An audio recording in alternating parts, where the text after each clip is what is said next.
तो बेटा हम लोग आज पढ़ेंगे eukaryotic cell.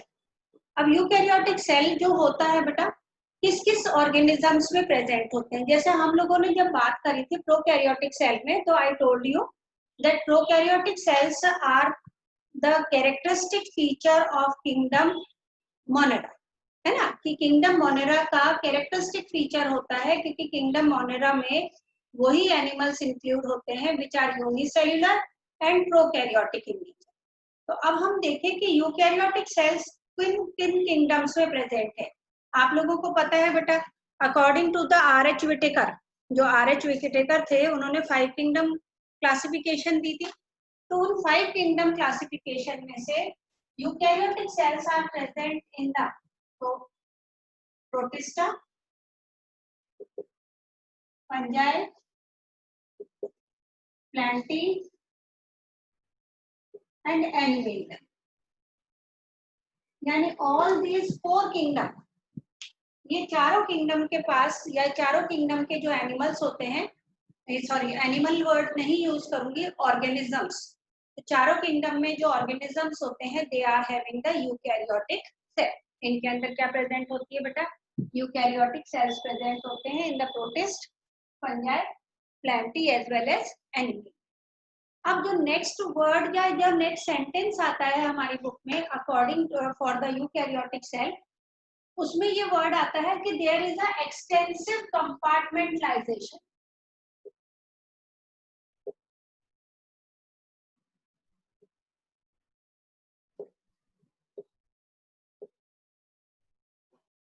Extensive compartmentalisation, what does it mean? Extensive का मतलब होता है बहुत ज्यादा, है ना, बहुत ज्यादा, बहुत मोर। और कंपार्टमेंटलाइजेशन वर्ड बना है कंपार्टमेंट्स। अब कंपार्टमेंट क्या होते हैं?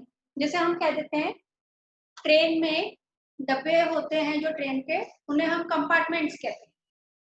अगर मेरे पास एक सपोज एक पूरा बड़ा हॉल है और उस बड़े हॉल में मैं छोटे छोटे पार्टीशंस कर दूं, पार्टीशंस बना दूं, तो वो एक बड़े हॉल में से पार्टीशन बनाने के बाद क्या हो जाता है, रूम्स बन जाते हैं। आप लोग यूजुअली देखते हो कि आजकल जितनी भी बिल्डिंग्स बन रही है या घर बनते हैं, वो बेटा पहले नींव से ऊपर, पहले जमाने में क्या होता था, घर बनाते थे तो पहले दीवार चिनते थे, और जब दीवार चिन लेते थे तो उसके ऊपर वो लोग छत डालते थे। आजकल आप देखते हो बड़ी बिल्डिंग्स में कोई दीवारें नहीं बनाई जाती है, पहले पिलर्स खड़े करे जाते हैं और उन पिलर्स के ऊपर छत डाल दी जाती है, लेंटर डाल दिया जाता है, और फिर उस पर आरसीसी डाल दी जाती है। जब ये सारा काम हो जाता है, उसके बाद में वो जो सेटरिंग है वो हटाते हैं और बाद में उसमें दीवारें बनाते हैं कि भाई यहाँ पे ये कमरा बनना है, यहाँ पे ये बाथरूम बनना है, यहाँ पे किचन बनना है, यहाँ पे ये बनना है। तो वो हुए कंपार्टमेंट्स। तो सिंपली यूकैरियोटिक सेल में एक्सटेंसिव कंपार्टमेंटलाइजेशन मिलता है। इसका मतलब ये हुआ कि जो ये एक यूकैरियोटिक सेल है, इसके अंदर बहुत सारे सेल ऑर्गेनल्स प्रेजेंट होंगे and all those cell organelles are bounded by membrane. मतलब इस वर्ड का मीनिंग ये हुआ कि यूकैरियोटिक सेल में many type of cell organelles are present and all these cell organelles, या मैं कहूँ most of the all cell organelles are bounded by the cell membrane, यानी unit membrane से bounded होते हैं। तो उसके लिए वर्ड यूज होता है they have the extensive compartmentalization। इसका मतलब eukaryotic cell have cytoplasm and they have the cell organelles, and the cell organelles भी कैसे बेटा, which are bounded by unit membrane, जो unit membrane से bounded होते हैं। तो एक तो ये चीज आ गई। सेकेंड आता है बेटा कि यूकैरियोटिक सेल्स में और भी बहुत सारी चीजें प्रेजेंट होती है, जैसे कि हम कहें कि साइटोस्केलेटल एलिमेंट, ठीक है, या तो हम कहें कि कॉम्प्लेक्स लोकोमोटरी एंड साइटोस्केलेटल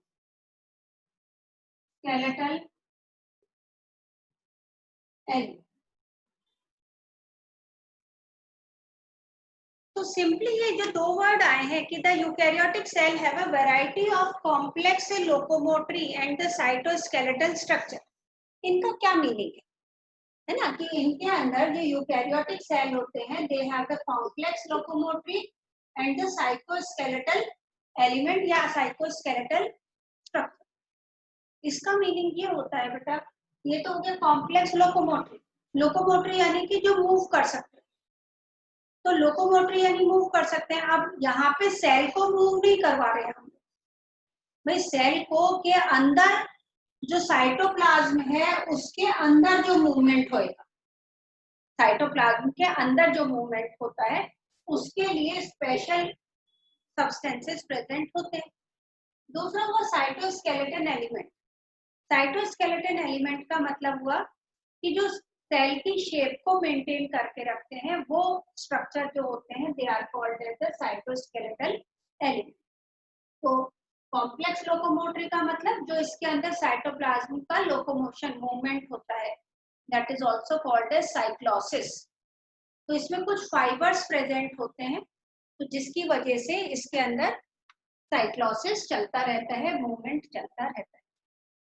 अब आता है बेटा कि अगर अपन यूकैरियोटिक सेल की बात करते हैं, है ना, सिंपली यूकैरियोटिक सेल की बात करते हैं, तो सभी प्रोटिस्टा, फंजाई, प्लैंटी और एनिमेलिया सब में एक तरह की सेल नहीं है। All are having the different sales.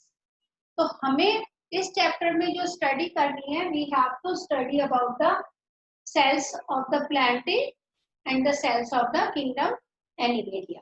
Means we have to study about the plant cell and the animal cell.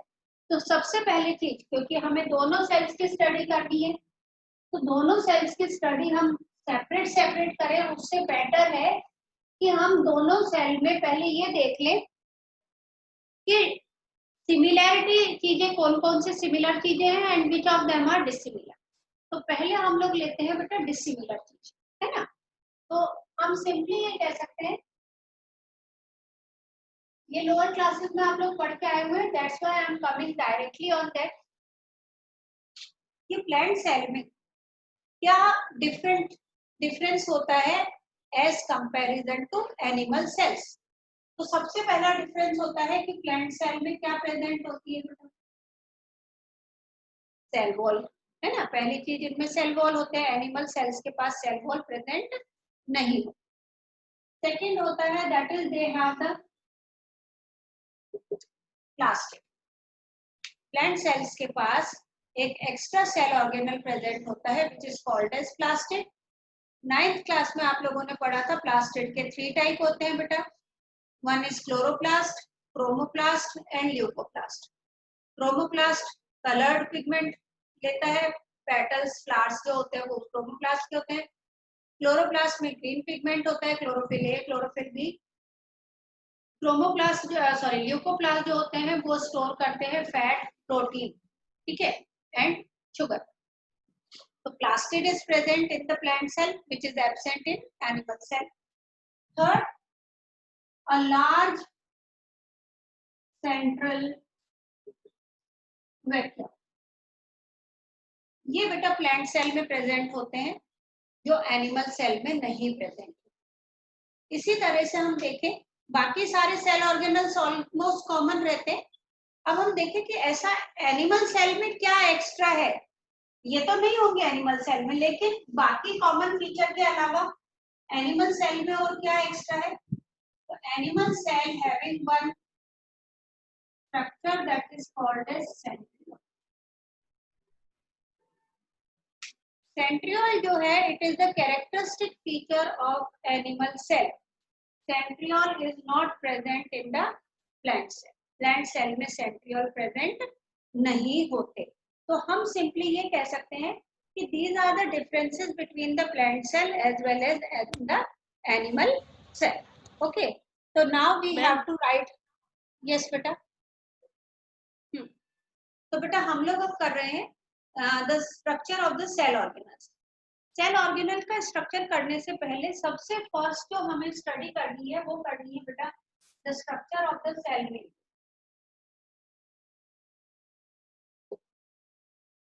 क्यों? Because cell membrane is very important. हम कहते हैं कि it is a limiting membrane. ये limit करती है। जैसे बेटा लिमिटिंग मेम्ब्रेन या सेल मेम्ब्रेन का क्या फंक्शन है, जैसे हम लोग कोई भी आप लोगों के घर जिन्होंने वैसे घर बना रखा है सेक्टर में या मेन रिवाड़ी के अंदर, तो आपने देखा होगा कि घर बनाते हैं और उसके चारों तरफ हम लोग क्या करते हैं, बाउंड्री बनाते हैं। ऐसा कोई भी घर नहीं होता जिसका घर तो बना हुआ है और उसके चारों तरफ बाउंड्री नहीं बना रखी हो, या उसमें गेट नहीं हो या बाउंड्री नहीं हो, बस खुला है। जैसे यूजुअली लोग बाग खेतों में घर बनाते हैं, जैसे पहले जमाने में झोपड़ियां बनाते थे, तो भी बेटा वो झोपड़ी भी अगर बनाते थे तो वो उसके चारों तरफ भी वो लोग बाढ़ लगा देते थे, कांटे वाले जो पेड़ होते हैं उनकी टहनियां जिनमें कांटे स्पाइन्स रहते थे, जिससे they remain protected from the wild animals और any other one can not encroach, कोई भी अंदर नहीं आ सकता। तो हम लोग अपने घर के चारों तरफ बाउंड्री रहती है, कोई भी सोसाइटी के भी चारों तरफ बाउंड्री रहती है। तो बाउंड्री क्या करती है, बाउंड्री ये बताती है कि this is only the limit, है ना। इस वाली लिमिट के अंदर अगर किसी को आना है तो वो गेट के थ्रू आएगा। अगर कोई दीवार कूद के आता है तो वो चोर कंसीडर माना जाता है, उसको हम चोर कंसीडर करते हैं, है ना। तो जिसको भी आना है वो गेट के थ्रू आए, और गेट के थ्रू भी कौन आ सकता है, बट ऐसे हर कोई तो आपके घर का गेट ओपन करके अंदर नहीं चला आता। जो पहचान वाले होते हैं या जिसको काम होता है वही आपके बैल बजाता है, फिर आप उसको अलाउ करते हो कि यस कम इन और नॉट। तो उसी तरह से सेल मेम्ब्रेन जो होती है दैट लिमिट्स द सेल, यानी कोई भी सेल है उसको लिमिट करने के लिए जो एक्सटर्नल स्ट्रक्चर होता है that is called as cell membrane. हम अब हमने कहा था कि the eukaryotic cell have well organised nucleus as well as the cell organelle which are bounded by unit membrane, यानी जो मेम्ब्रेन से बाउंडेड सेल ऑर्गेनल। तो यहाँ पे सेल मेम्ब्रेन का स्ट्रक्चर और जो ऑर्गेनल्स होते हैं उनको जो मेम्ब्रेन बाउंड करती है उनका स्ट्रक्चर ऑलमोस्ट सेम है। तो हमको स्ट्रक्चर करना है बेटा structure of the cell membrane. अब सबसे पहले चीज आया कि सेल मेम्ब्रेन का स्ट्रक्चर कब स्टडी करना चालू करा, तो इसके लिए वर्ड आता है ऑन द एडवेंट ऑफ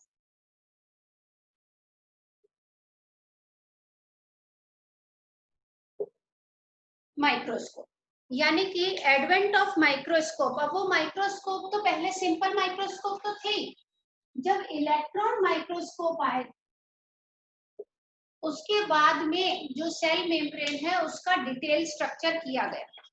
तो जो इलेक्ट्रॉन माइक्रोस्कोप का एडवेंट का मतलब होता है कि which is come into existence, जो चीज एग्जिस्टेंस में आई है। इसके लिए मैं एक दूसरा वर्ड भी यूज कर सकती हूँ ऑन द, एक होती है बेटा हम लोग कहते हैं कि इन्वेंशन, और एक होता है डिस्कवरी। आप लोगों को दोनों में डिफरेंस पता होगा बच्चे। डिस्कवरी जो ऑलरेडी चीज प्रेजेंट है उसको फाइंड आउट करना इज कॉल्ड एज डिस्कवरी। जैसे हम कह दें कि ये चीज डिस्कवर हुई, कैसे, अगर राइबोसोम को डिस्कवर किसने किया, माइटोकॉन्ड्रिया को डिस्कवर किसने किया, प्लांट सेल को डिस्कवर किसने किया, उसके लिए हम लोग वर्ड यूज करते हैं डिस्कवरी। हम ये नहीं कहते कि plant cell was invented by या ribosome was invented by, no, उसके लिए वर्ड यूज होता है discovery because they were already present. और जो चीज पहले प्रेजेंट नहीं है उसको बनाया जाए तो वो चीज होती है इन्वेंशन। जैसे करंट इलेक्ट्रिसिटी, इलेक्ट्रिसिटी का क्या था बेटा, इन्वेंशन। रेडियो का क्या हुआ, इन्वेंशन। फोन इन्वेंट करा गया था, ग्राहम बेल ने सबसे पहले फोन इन्वेंट किया था। मोबाइल इन्वेंशन, पहले मोबाइल नहीं थे बेटा। तो इलेक्ट्रॉन माइक्रोस्कोप भी पहले नहीं था तो उसका इन्वेंशन किया गया। तो after the invention of the electron microscope कह दो, या फिर when the electron microscope come into the existence, यानी जब इलेक्ट्रॉन माइक्रोस्कोप एग्जिस्टेंस में आया तो that is around the 1950s में। 1950s में जब इलेक्ट्रॉन माइक्रोस्कोप का इन्वेंशन हुआ और वो फंक्शनल हुआ तो उस टाइम में सेल मेम्ब्रेन की डिटेल स्टडी की गई। अब सेल मेम्ब्रेन की जो डिटेल स्टडी की जाती है, और हमारी बुक में भी जो बता रखा है कि जो स्टडी की गई थी वो किस पे की गई थी बेटा, आरबीसी। आरबीसी जिसका दूसरा नाम होता है बेटा इराइथ्रोसाइट। अब बात आती है कि आरबीसी पे ही स्टडी क्यों की गई सेल मेम्ब्रेन के स्ट्रक्चर के लिए, बाकी और भी तो बहुत सारे सेल है, डब्ल्यूबीसी पे कर लेते, स्किन सेल पे कर लेते, किसी और सेल पे कर लेते, व्हाई ओनली द आरबीसी? तो बेटा आप लोगों को पता है कि RBC is the only eukaryotic cell जो लिविंग होते हुए भी जिसके पास कोई न्यूक्लियस नहीं होता और इसके पास कोई सेल ऑर्गेनल भी नहीं होता। ठीक है, न्यूक्लियस तो नहीं है, नहीं है, कोई बात नहीं, सेल ऑर्गेनल भी नहीं है। क्यों? क्योंकि सारे सेल ऑर्गेनल, केवल माइटोकॉन्ड्रिया को हटा दे तो, क्योंकि माइटोकॉन्ड्रिया एक सेमी ऑटोनोमस सेल ऑर्गेनल है, उसको वो न्यूक्लियस से कंट्रोल नहीं होता, बाकी सारे सेल ऑर्गेनल न्यूक्लियस से कंट्रोल होते हैं। तो जब न्यूक्लियस नहीं होगा तो सेल ऑर्गेनल भी नहीं होगा। सिंपल सी चीज है, क्लास में अगर टीचर नहीं हुए तो बच्चे कौन से टिकी जाते हैं क्लास में, वो भी निकल निकल के चले जाएंगे। तो आरबीसी के अंदर भी क्या रहता है, सिंपली आरबीसी के सेल को लिया गया for the study of the cell. कैसे सेल मेम्ब्रेन की स्टडी की गई? तो सबसे पहले आप लोगों ने 9th क्लास में पढ़ा था बेटा कि when the cell is kept in a hypotonic solution, याद है हाइपोटोनिक या हाइपरटोनिक सॉल्यूशन का